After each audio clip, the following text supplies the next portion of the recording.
everyone, I am CA Dhwani Ahuja and today I will be teaching investing and financing activity from cash flow statement. In my previous video, I have already explained basics of cash flow and operating activity in detail. I shall provide the link in the description box. Do check that out as well. Let's get started. What is investing activity? The cash movement that is going to happen by investments by a company. जब company कहीं पैसे invest करने वाली है तो जो cash का movement होता है वो हम इन्वेस्टिंग एक्टिविटी में रिकॉर्ड करेंगे। एक कंपनी कहाँ पैसे इन्वेस्ट करेगी? सबसे पहले फिक्स्ड एसेट्स में। कौन से होते हैं हमारे fixed assets? Land, building, machinery and plant, ये सब हमारे फिक्स्ड एसेट्स के अंदर आते हैं। नेक्स्ट है non current investments. Non current investments मतलब जब एक कंपनी दूसरी कंपनी के शेयर्स खरीदती है उसको हम नॉन करंट इन्वेस्टमेंट्स में डालते हैं। इससे जो हमें कैश का फ्लो होगा वो हम इन्वेस्टिंग एक्टिविटी में रिकॉर्ड करेंगे। Two types, interest received, dividend received, ये सब हमारा इन्वेस्टिंग एक्टिविटी के अंडर आएगा। अब फिक्स्ड एसेट्स के लिए हमें अकाउंट बनाना पड़ता है, fixed asset account. If you are able to prepare that account, investing activity becomes really easy. In exam, two types of questions come. In the first question, depreciation is included in the fixed asset. So we only have to prepare fixed asset account. Second type, where fixed asset and accumulated depreciation is given, then you have to prepare both the accounts, fixed asset as well as accumulated depreciation. Now, let's solve one question for better understanding of investing activity. From the following information, calculate cash flow from investing activity. Plant and machinery 10 lakh, 8 lakh 50, investment 1 lakh 40, land 1 lakh 2 lakh, additional information.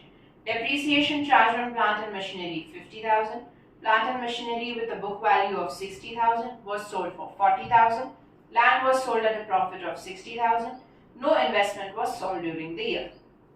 अब इस question में दो items में adjustment दी हुई है, plant and machinery और land, इसलिए हमें दोनों का अकाउंट प्रिपेयर करना पड़ेगा।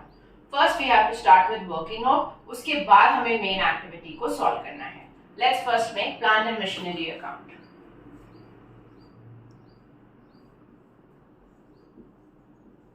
Plant and machinery asset account है, इसलिए उसका बैलेंस डेबिट साइड पे आता है। लास्ट ईयर का बैलेंस हमें डेबिट साइड पे लिखना है। लास्ट ईयर का बैलेंस है 8,50,000। So to balance brought down 8,50,000। Current year का बैलेंस क्लोजिंग बैलेंस है तो वो क्रेडिट साइड पे आएगा as carried down balance, that is 10 lakhs। Now दो एडजस्टमेंट दिए हैं प्लांट एंड मशीनरी की। फर्स्ट एडजस्टमेंट है depreciation charge on plant and machinery 50,000। Depreciation will come on the credit side, so we will write by depreciation 50,000. Next, adjustment number 2, plant and machinery with book value 60 is sold for 40. मतलब 60 की machine हम 40 में cell कर रहे हैं। Book value 60 है, cell value 40 है, इसका मतलब हमारा लॉस होने वाला है 20,000 का। Two items we have to record in the account. First, sale value, second loss, ये दोनों चीजें भी क्रेडिट साइड पे आएंगी। फर्स्ट बाय बैंक, ये है सेल वैल्यू, कितने में सेल किया है? 40,000। और दूसरा हमारा लॉस हुआ है, सो बाय प्रॉफिट एंड लॉस, ये है लॉस 20,000। बस इतनी ही चीजें आएंगी हमारे प्लांट एंड मशीनरी अकाउंट में। अब जब हम इस अकाउंट को क्लोज करेंगे हमें purchase figure of plant and machinery मिल जाएगा। So how we are going to close? Take credit side total, take debit side total, the difference amount is going to be your purchase figure. The total here it's coming 11,10,000। यहां पे सिर्फ है 8,50,000, so difference figure आता है 2,60,000 जो है purchase figure. So to bank, ये plant and machinery की परचेज वैल्यू। इसी तरह से हमें लैंड अकाउंट भी प्रिपेयर करना है बिकॉज लैंड में भी हमें एडजस्टमेंट दिया है। So we will prepare working note number 2, land. Same rule, debit side पे लास्ट ईयर का बैलेंस आएगा और क्रेडिट साइड पे करंट ईयर का बैलेंस आएगा. सो लास्ट ईयर का बैलेंस है 2 लाख और करंट ईयर का बैलेंस है 1 lakh. Now let's read the adjustment. Adjustment number 3. Land was sold at a profit of 60. यहाँ लॉस हुआ था तो क्रेडिट साइड लिखा है, अब प्रॉफिट हो रहा है तो हम कौन सा साइड लिखेंगे? डेबिट साइड पे. So to profit and loss, this is the profit. 60,000 का प्रॉफिट हुआ है. That's it. अब हम इस अकाउंट को क्लोज करेंगे. इस क्वेश्चन में हमें लैंड का सेल वैल्यू नहीं दिया है, सिर्फ बोला है कि लैंड को हमने प्रॉफिट पे सेल किया है. सो इस अकाउंट से हमें उसका सेल वैल्यू मिल जाएगा. That is the balancing figure of this account. Debit side total 2,60,000, credit side पे सिर्फ 1 लाख है. So the balancing figure that इज 1,60,000 इज योर सेल फिगर. इसे हम लिखते हैं by bank sale value. Clear? अब कौन सी चीजें हमें लेनी है इन द इन्वेस्टिंग एक्टिविटी? सबसे पहले ये जो हमने परचेज किया है प्लांट एंड मशीनरी को, दूसरा जो हमने सेल किया है प्लांट एंड मशीनरी को, और तीसरा जो हमने लैंड को सेल किया है. और one more thing is given जो क्वेश्चन में ऑलरेडी है, इन्वेस्टमेंट. जब हम सॉल्व करेंगे तब हम देखते जाएंगे.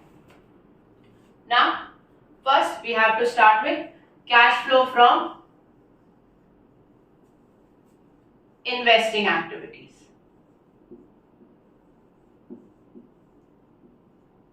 इसमें भी हमें 2 कॉलम बनाने हैं, इनर एंड आउटर कॉलम. सबसे पहले है purchase of plant and machinery. Since हमने परचेज किया है, हमारा आउटफ्लो ऑफ कैश हो रहा है, इसलिए ये फिगर हम नेगेटिव में लिखेंगे. नेगेटिव 2,60,000. क्लियर? उसके बाद देखें इन्वेस्टमेंट्स. लास्ट ईयर इन्वेस्टमेंट थे 40,000 के, इस ईयर इन्वेस्टमेंट हो गया 1 लाख. इन्वेस्टमेंट बढ़ रहे हैं, मतलब हमने इन्वेस्टमेंट्स को भी परचेज किया है. कितनी इन्वेस्टमेंट परचेज की होगी? 60,000. 40,000 minus 1 lakh, 60,000 is going to be a purchase of investment. So वो भी हम नेगेटिव में लिखेंगे.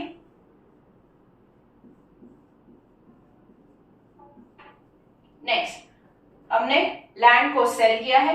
यहां पे बोला है land has been sold, so sale of land. ये जब हम सेल कर रहे हैं हमें पैसे मिल रहे हैं, सो हम पॉजिटिव फिगर लिखेंगे. पॉजिटिव 1,60,000. और फोर्थ आइटम, हमने प्लांट एंड मशीनरी को भी सेल किया है तो इनफ्लो होने वाला है, इसलिए उसको भी हम पॉजिटिव आइटम लिखेंगे.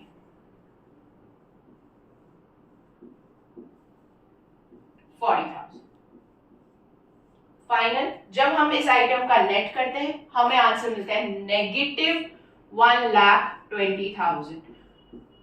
हमारा कैश आउटफ्लो हुआ है, इसीलिए इसे बोलते हैं cash used.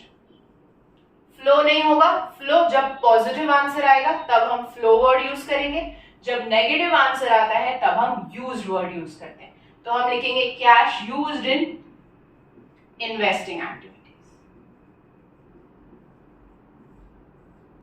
Now let's take one more question. In the previous question, the depreciation was included in the fixed asset account. The question we are taking now, in that asset account is separate, accumulated depreciation account is separate. Okay?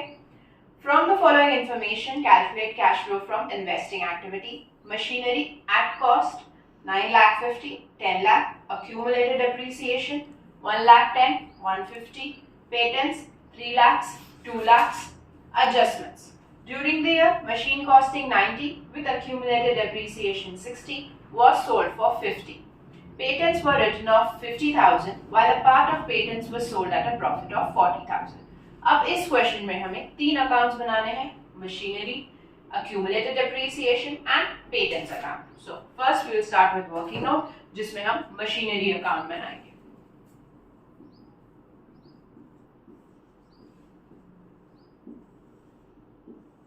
Opening balance जो दिया है last year का balance debit side, to balance brought down 9,50,000. Closing balance on the credit side, buy balance carried down, that is 10 lakhs. अब accumulated depreciation भी simultaneously ही prepare करना है इसके साथ में. Accumulated depreciation provision account है, मतलब liability account है, उसका opening balance credit side पे आएगा, so हम credit side से start करेंगे. Buy balance brought down 1,10,000 and to balance carried down 1,50,000. Now let's read the adjustments. During the year, machine costing 90 with accumulated depreciation 60. So जो machine हम cell कर रहे हैं उसकी accumulated depreciation है 60,000, जो हमें इस accumulated depreciation अकाउंट से हटा के मेन मशीनरी अकाउंट में डालना है. जो मशीन सेल कर रहे हैं बस उतनी ही depreciation. So to machinery 60,000. ये जो मशीनरी हम सेल करें उसकी डेप्रिसिएशन है. It's adjustment, so it should have two effect. First effect will go in accumulated depreciation account, second effect will go in the machinery account. यहाँ हमने debit side पे लिखा है तो अब यहाँ हमें क्रेडिट साइड पे लिखना पड़ेगा. Bye accumulated depreciation 60,000. नेक्स्ट हमने इसे सेल किया है फॉर 50,000, तो हम सेल वैल्यू रिकॉर्ड करेंगे. बाय बैंक, ये हमारा सेल वैल्यू है 50,000. अब नेक्स्ट हमें फाइंड आउट करना है कि हमारा प्रॉफिट हो रहा है कि लॉस. इसमें वर्किंग थोड़ा सा अलग है. कॉस्ट 90,000, डेप्रीसिएशन जो ये अक्यूमुलेटेड डेप्रीसिएशन है इस सेल वाली मशीन की वो रिकॉर्ड करनी है 60. सो अब इस मशीन का बुक वैल्यू आ जाता है 30,000. 90 पे 60 का डेप्रीसिएशन, सो बुक वैल्यू आ जाएगा 30. इसको हमने सेल कितने में किया है 50,000. 30 का मशीन 50 में सेल हो रहा है, so we are going to make a profit of 20,000. Clear everybody. अब इस प्रॉफिट को हम रिकॉर्ड करने वाले हैं डेबिट साइड पे टू प्रॉफिट एंड लॉस. ये हमारा प्रॉफिट ऑन सेल है 20,000. बस इन दोनों अकाउंट में इतना ही आएगा. अब हम इन अकाउंट्स को क्लोज करेंगे. सबसे पहले मशीनरी अकाउंट. क्रेडिट साइड का टोटल आता है 11,10,000. सेम टोटल हमें डेबिट साइड पे भी लिख देना है. डेबिट साइड पे आ रहा है 9,70,000. So the balancing figure, that is 1,40,000, is nothing but your purchase figure. तो हम लिखेंगे टू बैंक. ये परचेज ऑफ मशीनरी का फिगर. accumulated depreciation को क्लोज करना है. डेबिट साइड का टोटल आ रहा है 2,10,000. सो जो डिफरेंस फिगर है 1 लाख, ये है डेप्रीसिएशन जो हमारा टोटल मशीनरी पे हमने चार्ज किया है during the year full depreciation. Last हमें और एक अकाउंट बनाना है, that is your patents account.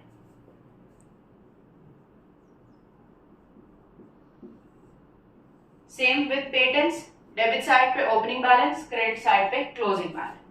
So to balance brought down 3 lakhs.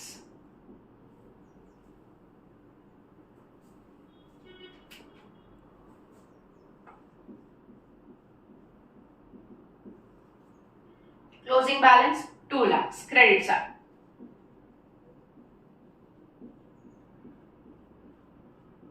अब क्या दिया है क्वेश्चन में, पेटेंट्स वर रिटन ऑफ. पहले हमने कुछ पेटेंट्स को राइट ऑफ किया है. राइट ऑफ किया है मतलब प्रॉफिट एंड लॉस में उसको लिखा है, इसलिए हम उसको क्रेडिट साइड पे रिकॉर्ड करेंगे in the patents account. So this is your right of by profit and loss. ये राइट ऑफ वाला आइटम है. कितने पेटेंट्स को हमने राइट ऑफ किया है 50,000. उसके बाद क्या बोल रहा है क्वेश्चन में, part of patents was sold at a profit of 40,000। अब हमें प्रॉफिट रिकॉर्ड करना है। प्रॉफिट हमेशा डेबिट साइड पे रिकॉर्ड होता है। This is your profit. Sale figure of patents नहीं दिया है, वो हमें बैलेंसिंग फिगर कैलकुलेट करना है विद दिस अकाउंट। ये साइड का टोटल आता है 3,40,000, ये साइड पे है 2,50,000। सो जो डिफरेंस 90,000 है वो हमारा सेल ऑफ पेटेंट्स का फिगर है बाय बैंक सेल बाय। अब इन्वेस्टिंग एक्टिविटी में कौन से फिगर्स हमने कंसिडर करने हैं। सबसे पहले पेटेंट्स को जो हमने सेल किया है, उसके बाद मशीनरी हमने परचेज की है, और तीसरा हमने मशीनरी को सेल किया है। ये तीनों चीजें हम कंसिडर करेंगे हमारे इन्वेस्टिंग एक्टिविटी में। Let's prepare cash flow from investing activity. सबसे पहले purchase of machinery,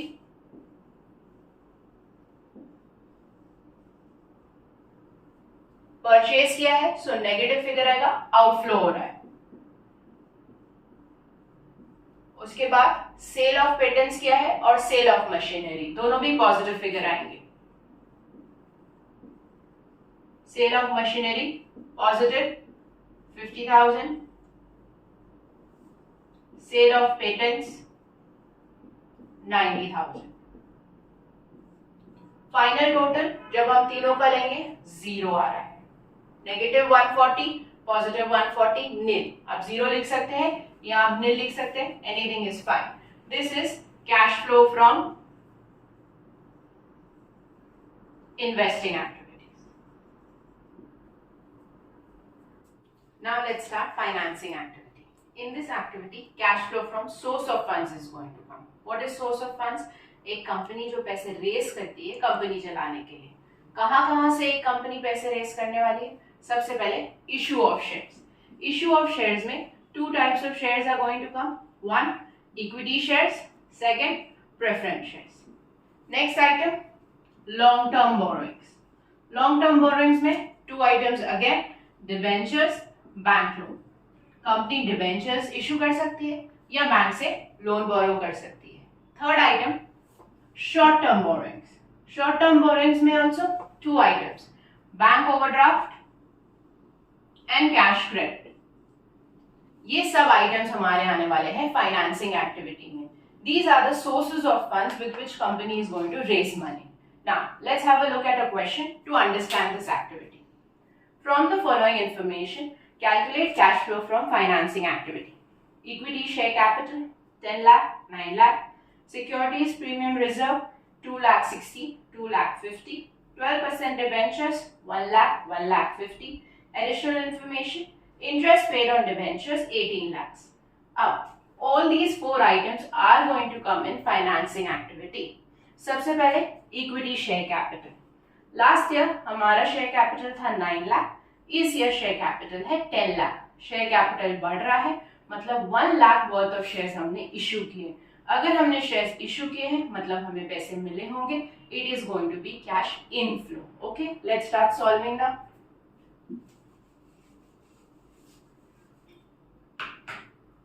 cash flow from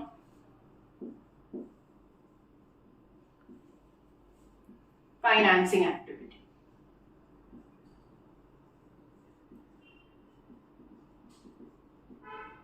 first, issue of equity shares, जो हमने इक्विटी शेयर्स को इशू किया है।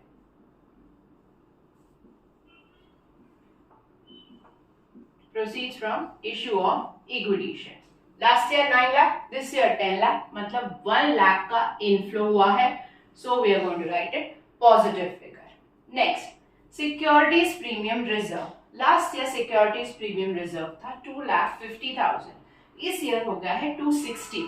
10,000 से एसपीआर बढ़ गया है, मतलब ये जो इक्विटी शेयर्स हमने इशू किए हैं वो शेयर्स हमने प्रीमियम पे इशू किए होंगे। So again this is also going to be inflow. So issue of shares या इक्विटी शेयर्स एट प्रीमियम। कितने प्रीमियम पे हमने इशू किया है? 10,000। This is also positive. Next, debentures. Last year debenture का फिगर था 1,50,000. इस ईयर डिबेंचर डिक्रीज हो गए हैं 1 lakh.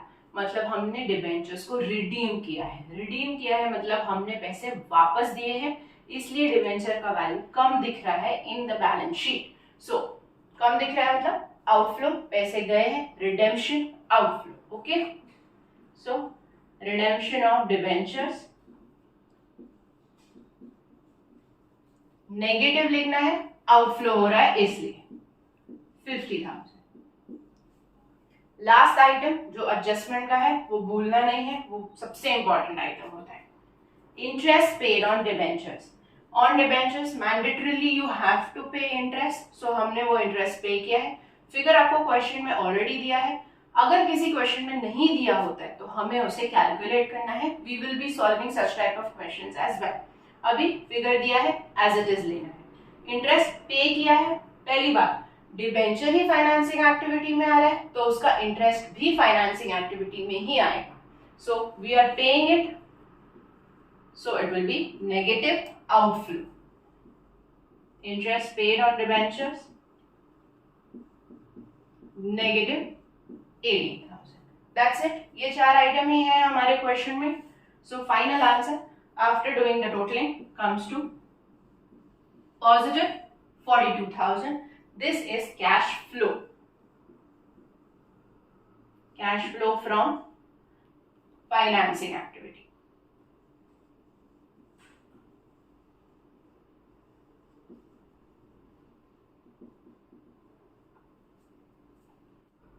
So cash flow from financing activity 42,000. If you found this video helpful, please like, share and subscribe to my channel. In case of any doubts, please write in the comment section. See you in the next videos. Thank you for watching.